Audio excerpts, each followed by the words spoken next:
Alec Baldwin denied motion to dismiss manslaughter charges in actor's latest effort over Rust case.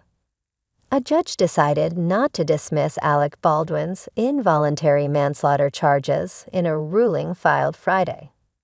Judge Marlowe Sommer denied another one of the 30 Rock actor's attempts to get rid of the charges that could land him behind bars for a maximum of 18 months. According to court documents obtained by Fox News Digital, Baldwin was charged with involuntary manslaughter in connection to the death of Helena Hutchins. The cinematographer died October 21, 2021 after a gun Baldwin was holding discharged on the Rust film set. Sommer heard arguments from Baldwin's legal team that his charges should be dropped due to destruction of evidence during a hearing that spanned 2 days. The Pieta .45 Colt revolver replica used in the shooting was destroyed during testing conducted by the FBI at the request of the prosecution. The intentional destruction of the gun by the prosecution keeps Baldwin from having a fair trial, according to the court docs. Simply put, there is no way to undo what the government has done, his lawyers wrote in court documents obtained by Fox News Digital. Although Baldwin's attorneys can make their best effort to persuade a jury that the defects or modifications to the sear and hammer notches, including the virtually non-existent full cock notch, pre-existed the FBI's testing, Baldwin has forever lost the chance to probe that fact, without doubt, because the government did not even take the basic step of documenting the condition of the firearm's internal components before destroying it. And Baldwin's counsel will never be able to test the firearm in its original state to determine whether pulling the hammer would have resulted in a discharge.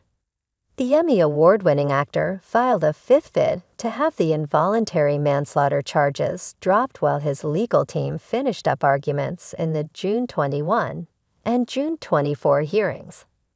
His lawyers requested an order dismissing the indictment with prejudice in an expedited motion for relief.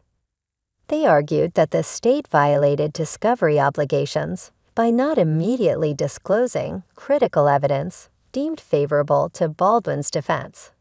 That fundamentally reshapes the way Baldwin would have prepared for trial. The state's strategy, trial by ambush, is grossly prejudicial and abhorred by courts, documents stated. The reason for that is obvious. Baldwin has had to divert substantial time and resources just to pursue the growing list of undisclosed discovery that continues to emerge from hiding. Not to mention the time it takes to review more than 150,000 pages of documents and countless hours of audio recordings and videos that have been dumped on Baldwin just weeks before trial. His team continued, Baldwin deserves to be treated just like any other criminal defendant, and both federal and state law point in one direction: dismissal. All of Baldwin's previous attempts to have the charges dismissed have been denied. Judge Sommer found the prosecution's grand jury proceeding was not prejudicial against Baldwin. The judge also rejected the defense's argument that the prosecution failed to show that the 66-year-old actor even committed a crime.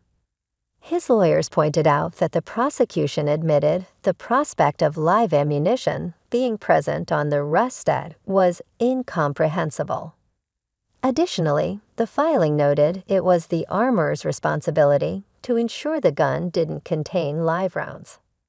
With no awareness that the firearm might contain live rounds, Baldwin had no reason to believe. 0. That his manipulation of the firearms could lead to death, let alone a belief that his alleged actions posed a substantial risk to Hutchins. During the June 21 hearing, Judge Sommer also ruled that the state could not compel Rust armorer Hannah Gutierrez-Reed to testify at Baldwin's upcoming trial. However, Gutierrez-Reed's testimony from her own, nearly 2-week-long trial will likely be used in the prosecution's case against the actor. Tlick hiari tujihi felvaxeni vbusa. Gutierrez-Reed was convicted of involuntary manslaughter in March after a jury found that the Rust armorer was responsible for the gun that discharged a live bullet on the Western film set that killed Hutchins. She was sentenced to the maximum of 18 years behind bars and is currently appealing her conviction. Gutierrez-Reed was also found not guilty of evidence tampering, a charge she received in 2023 after investigators accused her of passing off a bag of cocaine on the day of the fatal set shooting.